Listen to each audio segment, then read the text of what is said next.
আজকের বইটি হচ্ছে আত্মানুসন্ধান। মানুষ অনেক সময় বলে যে আত্মানুসন্ধান করার কি দরকার, নিজেকে জেনে কি হবে, নিজেকে জেনে কি লাভ হবে। এটি অনেকটা সেই রকম পাগলের প্রলাপের মতো, যে বলে যে আমি আমার বাবাকে, আমি আমার জীবনের উদ্দেশ্য কি, এগুলো জানতে চাই না, আমি যেমন তেমন করে চলতে চাই। এটা সেই নাবিকের মতো যে সমুদ্রে যে সাঁতার কাটছে এবং বলছে আমার দরকার নেই কোনো লক্ষ্যে পৌঁছানোর, আমি সাঁতার কেটে কেটে সারা জীবন মরে যেতে চাই, কিন্তু আমার দরকার নেই জানার। আত্মানুসন্ধান অত্যন্ত জরুরি। আপনারা অনেক সময় ভাবেন না যে পরবর্তীকালে স্বর্গ বা নরক এগুলো কিছুই আমি দেখিনি, আমি কেন বিশ্বাস করব, কেন ভগবানের পথে চলবো? আপনাকে সত্যি কথা বলবো, ভগবানের পথে চলে স্বর্গ নরক দেখার দরকারও নেই। আপনি এই জীবনেই ভগবানের পথে না চলে নরক পেয়ে যাবেন। কারণ এই কলিযুগ কি নরকের থেকে কম নাকি? চারিদিক থেকে তো দুঃখ। অর্থ রোজগার করার জন্য দুঃখ, আবার অর্থ রোজগার করার পরও দুঃখ, এই ভয়, এই ডাকাতি হয়ে গেল, এই চুরি হয়ে গেল, এই তোলাবাজ এলো, এই চাঁদাবাজ এলো, বা এই একটা ব্যবসা তৈরি করছেন সেখানেও দুঃখ। এই বুঝি ব্যবসার এই করতে হবে, সেই করতে হবে, ব্যবসায় লাভ হচ্ছে, লস হচ্ছে, ক্ষতি হচ্ছে, এই চুরি হয়ে গেল, এই গোডাউনে আগুন লেগে গেল, ছেলে মেয়ে হচ্ছে সেখানেও দুঃখ, এই ছেলে মেয়ের পড়াশোনা অ্যাড্ডা প্যাড্ডা, তারা আবার বড় হয়ে যন্ত্রণা দিচ্ছে, এই একটা মেয়েকে বিয়ে করে আনছে, সে আবার যন্ত্রণা দিচ্ছে, নানান দিক থেকে দুঃখ, স্বামী স্ত্রীর মধ্যে ঝগড়াঝাঁটি। তো ভগবানের নাম না করলে আপনাকে কলিযুগেই নরক দর্শন হয়ে যাবে, আপনাকে আর পরবর্তীকালে পরের জন্মে নরকে যেতে হবে না। কিন্তু যে ভগবানের নাম করছে, যে জানে যে এই সংসার তো অনিত্য, আমি কিসের মায়ায় পড়ে আছি, এই টাকা পয়সা সবই তো কৃষ্ণের সম্পত্তি, আমি কেন এর প্রতি মায়া করব, কিছুই তো নিয়ে যেতে পারবো না। যে জানে যে আমার কাছে সবসময় কৃষ্ণ আছে, যে জানে যে যার মনে কখনোই আত্মহত্যার প্রভাব আসে না, যে জানে যে আমাকে যদি দুঃখ পোয়াতেই হয় তার মানে নিশ্চয়ই আমি কিছু পাপ করেছি এবং সেই পাপের ফলেই আমার প্রায়শ্চিত্ত হচ্ছে। অনেক সময় অনেকে বাচ্চা আছে যাদের ছোটোবেলাটা খুব খারাপ কাটে এবং পরবর্তী জীবনে তারা সাইকো হয়ে যায়। এটা এই কারণে হয় কারণ তারা এই জীবনটাকেই সব কিছু মনে করছে। তারা এটাই বুঝতে পারছে না যে পূর্বজন্মের কিছু পাপের ফলে এই জন্মের সেই শাস্তি হচ্ছে। যখন কোনো ব্যক্তি পাপ করে এবং তার ফলে যদি তার শাস্তি হয়, প্রকৃতপক্ষে তার পাপটা নষ্ট হয়ে যায়। তেমনই পূর্বজন্মের কিছু পাপের ফলে আমাদের এই জন্মে কিছু যন্ত্রণা ভোগ করতে হয়। পূর্বজন্মের কিছু পাপের ফলে আমরা এই জন্মে বাজে পরিবেশ, বাজে সভ্যতা, বাজে দেশ, বাজে রাষ্ট্র এবং বাজে চেহারাও পেতে পারি। আবার তেমনই পূর্বজন্মে কিছু সুকৃতির ফলে আমরা ভালো সুযোগ, ভালো পরিবার, ধনী পরিবার, সুন্দর মুখ, সুন্দর স্বাস্থ্য, সুন্দর রূপ, চেহারা সব কিছু পেতে পারি। কিন্তু তার মানে এটাই নয় যে পূর্বজন্মের কিছু পেয়ে এই জন্মে পেয়েছি মানেই যে সে আমি সবসময় পরের জন্মে তা পাবো না। আপনারা ভাবতে পারবেন যে যারা খারাপ দেখতে তারা তো পূর্বজন্মে পাপ করেছে বলে খারাপ, তো তার মানে তারা খারাপ না। পূর্বজন্মে কী করেছে তার ভিত্তিতে এই জন্মটা পেয়েছে, তার সাথে কিন্তু এই জন্মে গোলানো যাবে না। হতে পারে এই জন্মে সে সবথেকে ভালো, এই জন্মে তার বোধোদয় হয়েছে। একটা বাচ্চা ছোটোকালে অনেক সময় অনেক দুষ্টুমি করে, কিন্তু তার মানে এই না যে বড় হয়ে সে সেরকমই করবে। যদি বড় হয়ে সে সেরকম করে তাহলে সে বুঝতে হবে সে একটা ছ্যাবলা ছেলে। কিন্তু বড় হয়ে যে সে যদি ভালো হয়ে যায় তাহলে আমাদের বুঝতে হবে যে না, তার পরিবর্তন হয়েছে। তেমনই পূর্বজন্মের সুকৃতির ফলেও যদি কেউ ভালো চেহারা লাভ করে এবং এই জন্মে সে পাপাচার করে, আমরা অনেক এমন মানুষকে জানি যারা খুব সুন্দর দেখতে কিন্তু মনের মধ্যে বিষ, কিন্তু তারা প্রকৃতপক্ষে বিষাক্তই, কুৎসিত। আমরা সাউথ কোরিয়ায় দেখি কত সুন্দর সুন্দর ছেলেমেয়েরা, কত সুন্দর সুন্দর তাদের চেহারা, অথচ কীভাবে তারা বিষাক্ত একটা সমাজ ব্যবস্থার মধ্যে রয়েছে, যেখানে লুকিজম প্রচার করা হয়, যেখানে ভালো দেখতে হয় মাত্র একমাত্র উদ্দেশ্য মানুষের। কি হবে এসব দেশটার? এমন এই সমস্ত দেশের কপালে ভয়ঙ্কর বিপর্যয় রয়েছে। জানি না এই দেশগুলোর মানুষদের কী আছে। উত্তরে নর্থ কোরিয়া রয়েছে, কবে অ্যাটাক করে দেয় দেশটাকে, এবং সেই সময় এই দেশের মানুষগুলো কী কষ্ট না ভোগ করতে হবে। কৃষ্ণ ভাবনাময় যদি না হয় এবং এরকমভাবে প্রচার করে, তাহলে নরক যন্ত্রণা তো এই জীবনে ভোগ করতেই হবে। তাতে আমাদের কিছুই করার নেই।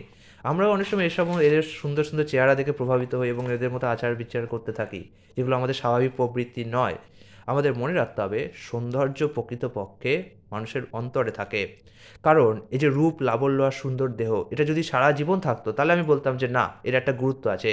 কিন্তু আপনি আপনার ভেবে দেখুন, প্রথম 10-15 বছর তো আমরা বাচ্চা বাচ্চাই থাকি। মাত্র 10 কি 20 বছর আমরা একটা সুন্দর দেহ, সুন্দর চেহারা পাই। তারপরে যখন 40 পেরোতে থাকে সব নষ্ট হতে থাকে। তাহলে যে জিনিসটা কিছুদিন পর নষ্ট এমনিতেই হয়ে যাবে, মাত্র কিছুদিনের জন্য আমরা কেন তাকে এত গুরুত্ব দেব? তাকে গুরুত্ব দেওয়া উচিত না। আত্মচেতনা বা আত্মজ্ঞান যাদের হয়, আত্মানুসন্ধান যারা করে, তারা কিন্তু এই জিনিসগুলো খুব সহজেই বুঝতে পারে। তারা বুঝতে পারে যে আমরা কখনোই নিজেকে ছোট মনে করব না, হীন মনে করব না। যাদের আত্মানুসন্ধান হয়েছে, যারা নিজেকে জানে, সে জানে আমি একটা চেতনা, আমি একটা আত্মা, এই দেহটা আমার নয়। তো এই দেহের সম্পর্কে কোনো আকাঙ্ক্ষা উপেক্ষা তার থাকবে না। সে দেখতে সুন্দর হোক কি কুৎসিত হোক তার কিছু যায় আসবে না। তার কাছে ধন থাকুক কি না থাকুক তার কিছু যায় আসবে না। সে জানে আমি আত্মা এবং আমার পরম গতি হচ্ছে কৃষ্ণকে পাওয়া এবং কৃষ্ণ ভাবনা করা। সে এই জন্মে ভালো কোনো পরিবার পাক কি না পাক তার কিছু যায় আসবে না। সে সুন্দরী স্ত্রী পাক কি না পাক তার কিছু যায় আসবে না। কেন আসবে? সুন্দরী স্ত্রী কদিন পরে তো নাও থাকতে পারে। সে চলেও যেতে পারে। সে আমাকে ছেড়ে যেতে পারে, সে মরে যেতে পারে, বা তার কোনো রোগ হতে পারে। বা আমিও চলে যেতে পারি তাকে ছেড়ে। তো একসময় তো আমাদের ছাড়তেই হবে, কারো না কাউকে যেতেই হবে। তো কিসের জন্য প্রেম ভালোবাসা? অবশ্যই প্রেম ভালোবাসা করব, কিন্তু সেটা সন্তান উৎপাদন করব এবং কৃষ্ণ ভাবনাময় সন্তান উৎপাদনের জন্য। কিন্তু আমরা সেটাকে মাথায় রাখতে হবে যে না, শেষ জীবনে আমাদের একজনকে আরেকজন থেকে ছাড়তেই হবে। বহুপাদও বিবাহের অনুমতি দিয়েছেন। যারা হচ্ছে কামনাকে নিয়ন্ত্রণ করতে না পারেন, মানে একজন মানুষ আছে যারা কামনাকে নিয়ন্ত্রণ করতে পারেন, যারা সন্ন্যাসী হয়ে যায় জন্ম থেকে। আরেকজন মানুষ আছে যারা কামনাকে নিয়ন্ত্রণ করতে পারেন না। তো তাদের জন্য বলা হচ্ছে ঠিক আছে, তুমি কামনাকে নিয়ন্ত্রণ করতে পারছো না, আচ্ছা একটা বিয়ে করো এবং সুস্থি রাও, কিন্তু অবৈধ যৌনযাপন করো না। তেমনই অনেক সময় ডাক্তার দেখবেন আপনার রোগ হলে বলে আচ্ছা ঠিক আছে, তুমি রোগ হয়েছে একদমই ছাড়তে পারছো না, আস্তে আস্তে ছাড়ার চেষ্টা করো, এই নিষেধ পালন করো, ঠিক আছে। তেমনই বিয়ে হলো একটা সামাজিক স্বীকৃতি। প্রভুপাদ একে বলেছে যে একটা আইনগত বেশ্যাবৃত্তি। যদিও শব্দটা অনেক কঠিন মনে হতে পারে, কিন্তু এটা প্রভুপাদ বলেছে এবং আমাদের বুঝতে হবে কেন বলেছে।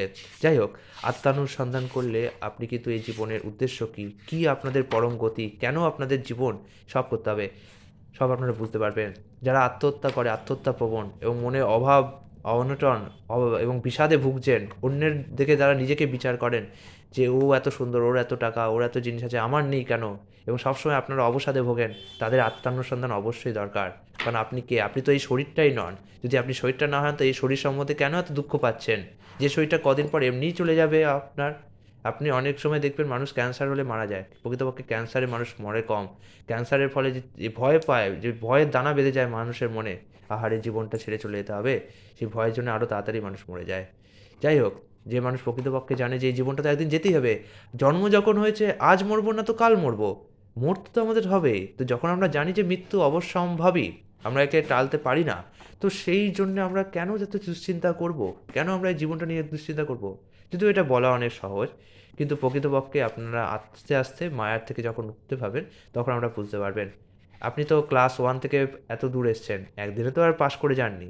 অনেক পড়াশোনা করতে হয়েছে বলেই তো পাশ করতে পেরেছেন। অনেক সময় দিতে হয়েছে। তেমনই একদিনে আপনি সহজে এত জ্ঞান পাবেন না।